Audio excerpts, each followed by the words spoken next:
I'm hoping the success of the launch has encouraged a new Artemis generation, just as mine was Apollo. I've lived in Wayland for over 40 years, and when some of my friends saw that I was speaking at the library, they were confused.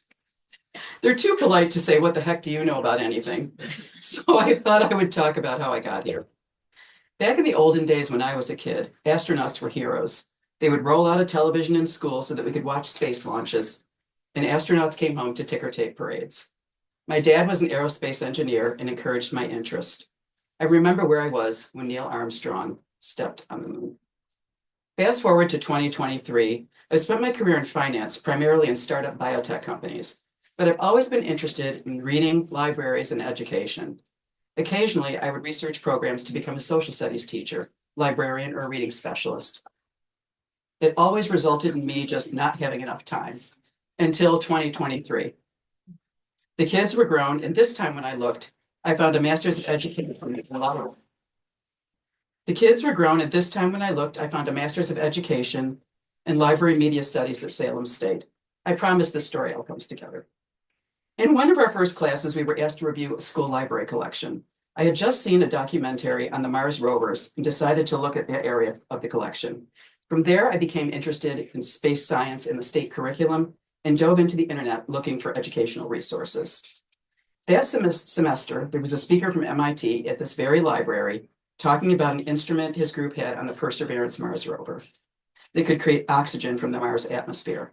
I spoke to him after the presentation, and he encouraged me to apply to become a NASA Solar System ambassador. I hesitated for about 6 months, applied on the day of the deadline, and was accepted. The Solar System Ambassador Program is a community outreach group of volunteers. There are over 1,000 ambassadors across the country. We prepare and share presentations on many different NASA-related topics. This is my 3rd year in the program, and we are now all about Artemis. The unmanned Artemis 1 successfully launched in November 2022, and as we all know, Artemis 2 has successfully launched and is currently in deep space. When I thought about the timeline from Apollo to Artemis, it felt like a huge gap, but it really wasn't, because based on the Russian Soyuz mission, with international partners and the space shuttle, we built the International Space Station. So we kind of go from Apollo to the International Space Station, the Artemis program. Some of the highlights on mission 1 through 10. We may remember that Apollo 1 ended in tragedy on the ground when the first crew, Gus Grissom, Ed White, and Roger Chaffee, died in a flash fire during a launch pad simulation in Florida.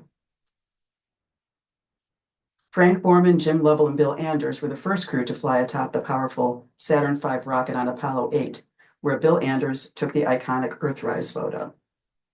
And just as Artemis 2 is the dress rehearsal for Artemis 4, Apollo 8 was the dress rehearsal for Apollo 11, the first lunar landing. Humans walk on the moon. On July 20th, 1969, Neil Armstrong and Buzz Aldrin explored the area around their lunar landing site for more than 2 hours. They collected soil and rock samples, set up experiments, planted an American flag, and left behind medallions honoring the Apollo 1 crew and a plaque saying, "We came in peace for all mankind."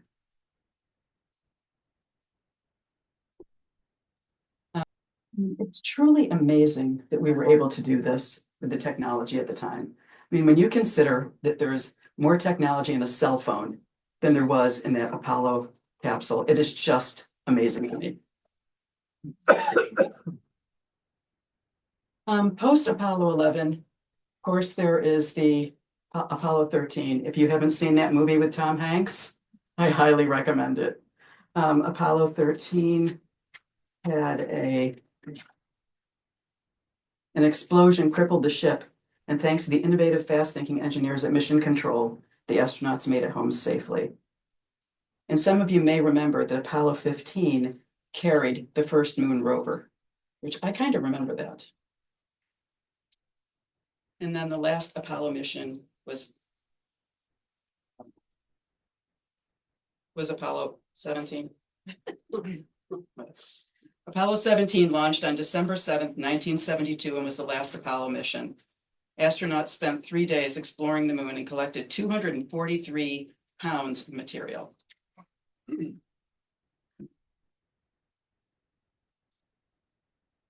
Some of the things we learned through Apollo was that we achieved the Cold War goal of demonstrating America's technological, economic, and political superiority to communism, which was very important at the time.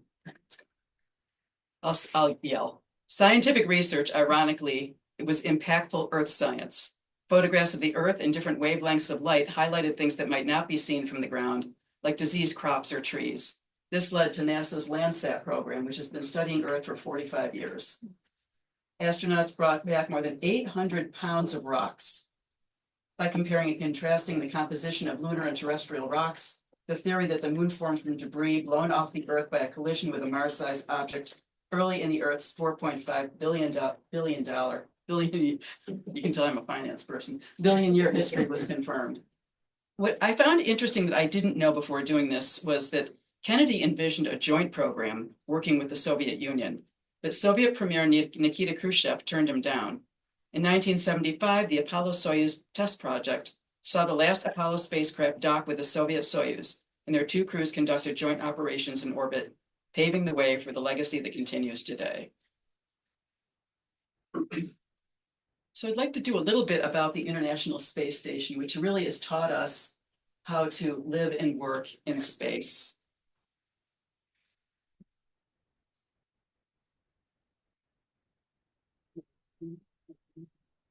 It's a partnership of 5 space agencies: NASA, the Russian Space Agency, the European Space Agency, the Japanese Aerospace Exploration Agency, and the Canadian Space Agency.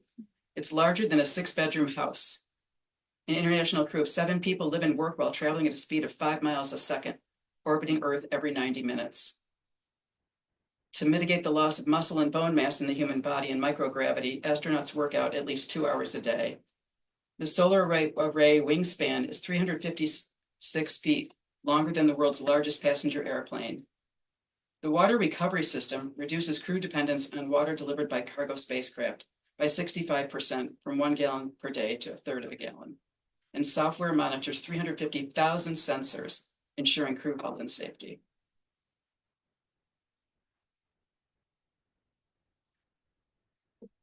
I'm certainly not going to read all of these, but the benefits of space station research, a few of them are next generation of medical scanning technology, air filtration adapted for use in air purification on Earth, testing ground for keeping astronauts strong and healthy on long duration missions. So the 57-year gap, what's new? Computing, as you would imagine. Orion is millions of times faster than Apollo guidance computer. The game changer was the discovery of water ice at the lunar South Pole. This means hydrogen for fuel and oxygen to breathe. Advanced heat shields and dust repellent spacesuits, moving from visiting the moon to inhabiting the moon in preparation for further exploration to Mars. One of the things I found interesting are these documents, the Artemis Accords. It's grounded in the Outer Space Treaty of 1967. The Artemis Accords are a non-binding set of principles designed to guide civil space exploration and use in the 21st century. It's co-led in the United States by the Department of State and NASA. The Artemis Accords were launched on October 13th, 2020, with Australia, Canada, Italy, Japan, Luxembourg, the United Arab Emirates, the United Kingdom, and the United States. As of January 2026, there were 61 signatories. The Accords affirm peaceful purposes, transparency, interoperability, emergency assistance, registration of space objects, release of scientific data, protecting heritage, space resources, and orbital debris and spacecraft disposal.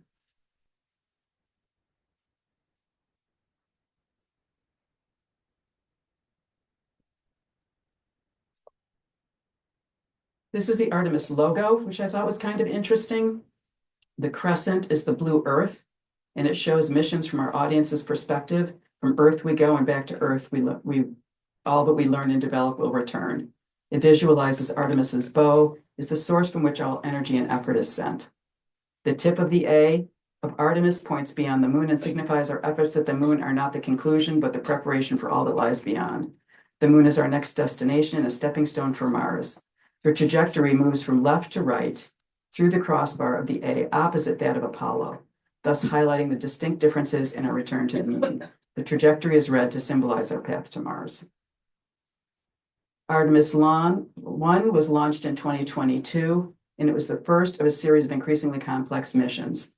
Artemis 2, of course, we know launched on April 1st, 2026, and it's the first crewed Artemis flight. Artemis 3 is scheduled for 2027, will demonstrate in low Earth orbit one or both commercial landers from SpaceX and Blue Origin. And NASA continues to target early 2028 for the first Artemis lunar landing. The priority is the demonstration of systems and teams to sustain the flight crew in the flight environment, demonstrate systems and operations essential to a crewed lunar campaign, retrieve flight hardware and data assessing performance, emergency operations, and data and subsystems.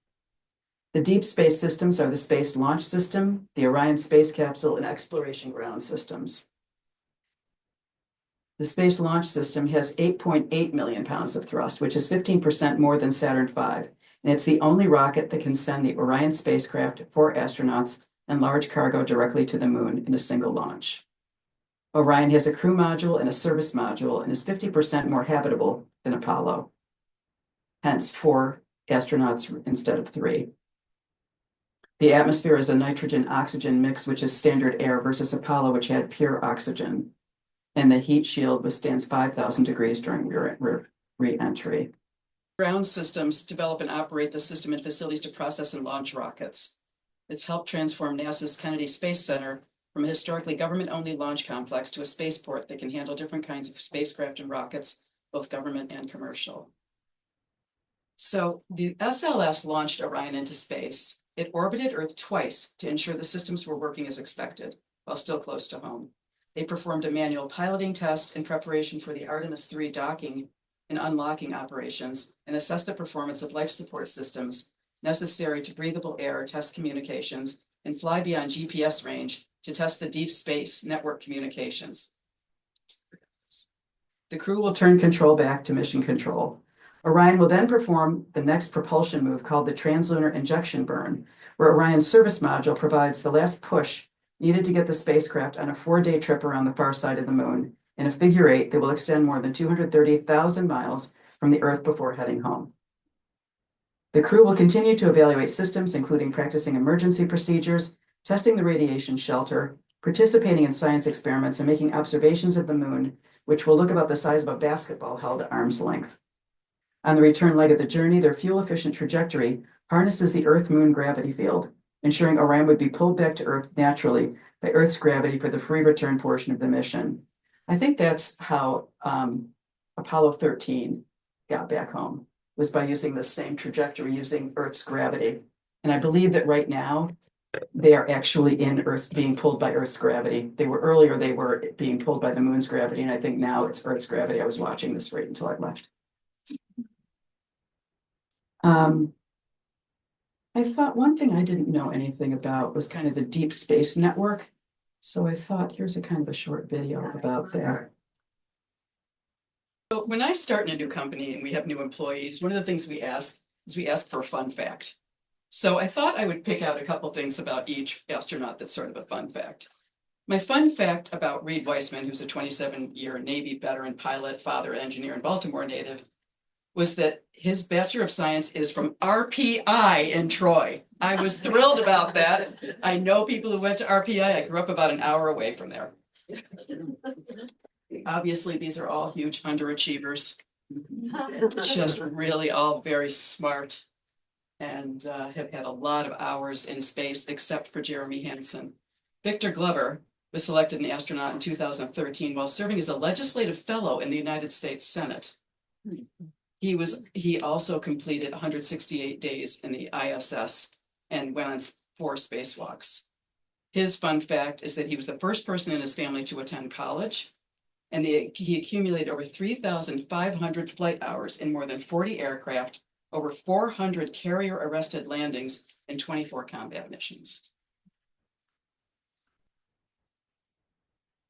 Christina Cook. So my fun fact about her, it's in here, but she was a research associate in the United States Antarctic program, which included a year-long stay with a winter over at the Edmondson Scott South Pole Station and a season at the Palmer Station. While in this role, she served as a member of the firefighting search and rescue team. I don't know if you've seen any of those documentaries about Antarctica and staying in those stations, but that really impressed me. She also has a Bachelor of Science in Electrical Engineering and Physics and a Master of Science in Electrical Engineering, and studied abroad at the University of Ghana. Of course, her hobbies include surfing, rock and ice climbing, programming, community service, triathlons, yoga, backpacking, woodworking, photography, and travel. Like I said, underachievers, all of them.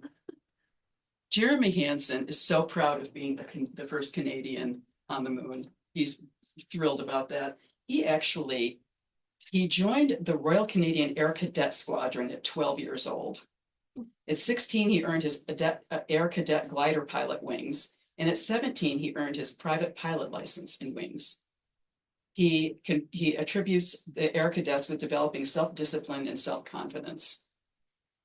My fun facts about him, which I really love, is that he participated in European Space Agency's CAVES program in Sardinia, Italy, during which he lived underground for 6 days. And in 2014, he was a crew member of Nemo 19, where he lived and worked on the ocean floor in the Aquarius habitat off Key Largo, Florida, for 7 days. Pretty cool.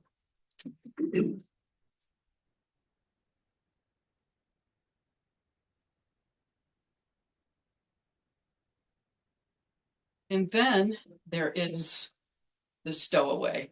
That would be me. You could send your name on to Artemis too. So I have my official boarding pass right here. I thought since they are in deep space that I grabbed a few photos, recent photos. Here's April 1, 2026, when they walked out just before the launch. Here's the launch. I don't know if you saw this. They do have 24/7 coverage on a YouTube channel. This is beautiful. A sliver of Earth is illuminated against the blackness of space. And this was on April 3rd, so their third day in space. I love this one because they watched a solar eclipse, so they had to wear eclipse glasses. And here's the solar eclipse. It says here, the moon seen here is backlit by the sun during a solar eclipse. It's photographed by one of the cameras on the Orion spacecraft solar array wings. Orion's visible in the foreground on the left, and Earth is reflecting sunlight at the left edge of the moon. So I'm not sure if that's, so they can see the reflection of Earth's sunlight, which is slightly brighter, must be right here, than the rest of the disk. And here's a close-up view taken by the Artemis crew of the Vavilov's crater on the rim of the older and larger Hertzsprung Basin. The edge of two worlds. Our planet draws closer to passing behind the moon in this image captured by the Artemis crew 2. This is 6 minutes before Earth set. I hadn't really thought of sunset, Earth set. That's Earth set. And if you wanted to see, these are all of these are videos for every day. If you were interested in looking at them, I think they're about a half an hour each, so I didn't play those here. And there are some upcoming events if you're interested, or if any of you have kids that you might want to take to them. There's Science on State Street. They do this every year at the Krista McAuliffe Center. And they have a bunch of exhibits and hands-on activities. Sometimes there's a planetarium film. There's also Massachusetts Space Week with all of these different events. And they're having a film festival, April 20th to 26th. I think this is the Brattle Theater, the Museum of Science, Boston, and the JFK Library. And here are some of the resources I used to create the presentation. Of course, NASA, a lot of it is from the NASA press package. The Artemis Accords, some of the books, and these are a couple of, this is the podcast I listen to, and there's a free streaming service. There's also very interesting documentaries by National Geographic on the PBS stations that I watched a lot of those. I want to thank you to the Wayland Public Library for hosting, and to everyone here and online who attended, especially my friends.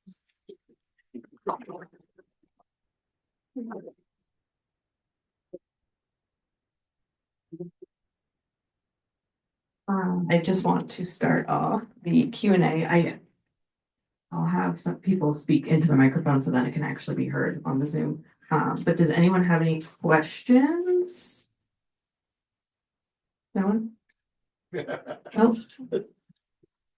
I don't want to put you on the spot put me on because the I don't spot. expect you to know the answer. But I really don't know anything about this, but you know, they're talking about the International Space Station being 25 years old.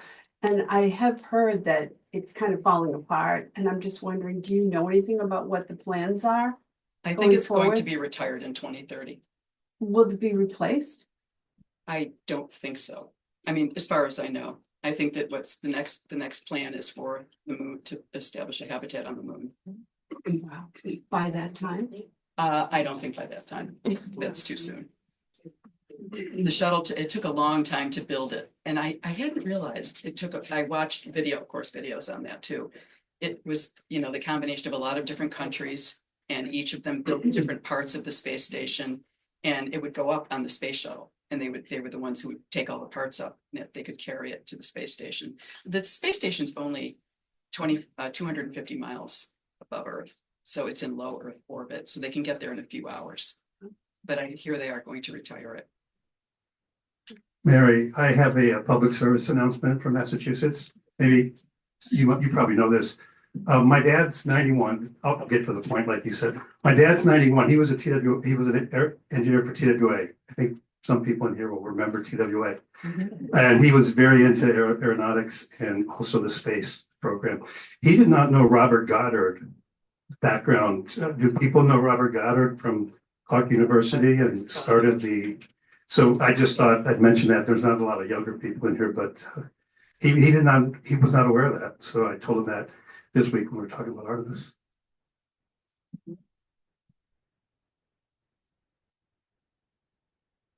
I like public service announcements. Well, anybody else? Oh, good question.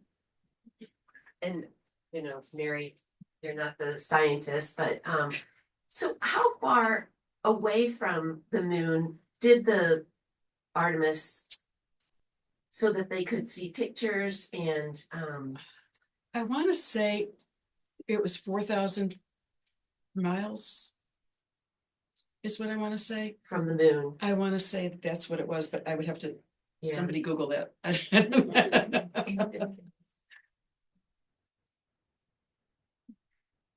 Anyone else?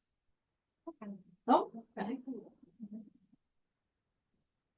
Hi, Mary. We met before. It's Jen Jagalinza from Wayland Girl Scouts. How are you? My Girl Scouts. So I found out last week that I have a friend who is an Apollo denier. He doesn't think that it happened.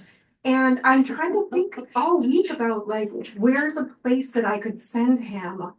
I'm like, haven't you ever been here or seen this or watched this? I think he needs to see physical proof. Do you have any ideas for me to share with him, like how he could, like, how can I get through to this person who if they don't believe that this historical act actually happened? I mean, we've all heard that before. I think that that's what some people believe. Does anyone have any thoughts? I mean, you've got all these websites, but I don't know if that really matters. I know websites wouldn't. I mean, with website, yeah, it doesn't, I mean, unless we send him to the moon. I mean, I don't know how you would convince him. It's really hard. It's really hard. I know, aerospace, like nurses. Yes, they do. You know, what news does he follow? What news outlets does he? Sure now. So, yeah, because if he has, you know, something that he trusts, then Yeah. start there.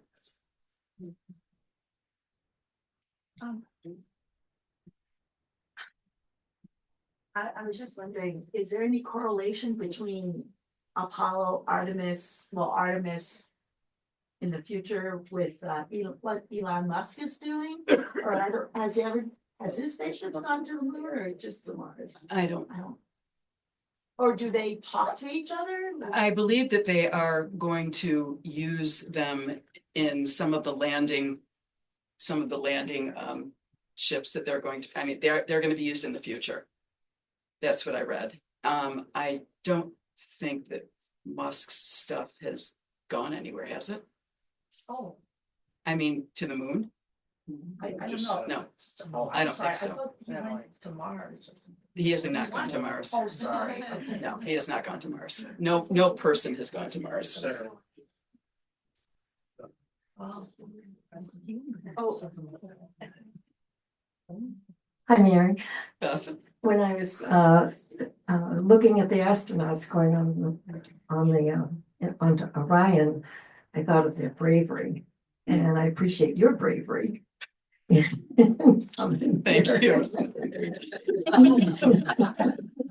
This is a really interesting presentation, and it opens up further avenues for exploration by us. I'm wondering if you have a book that you would recommend that is maybe written by an astronaut that is recognized as a good book and easy to understand if you're not a physicist.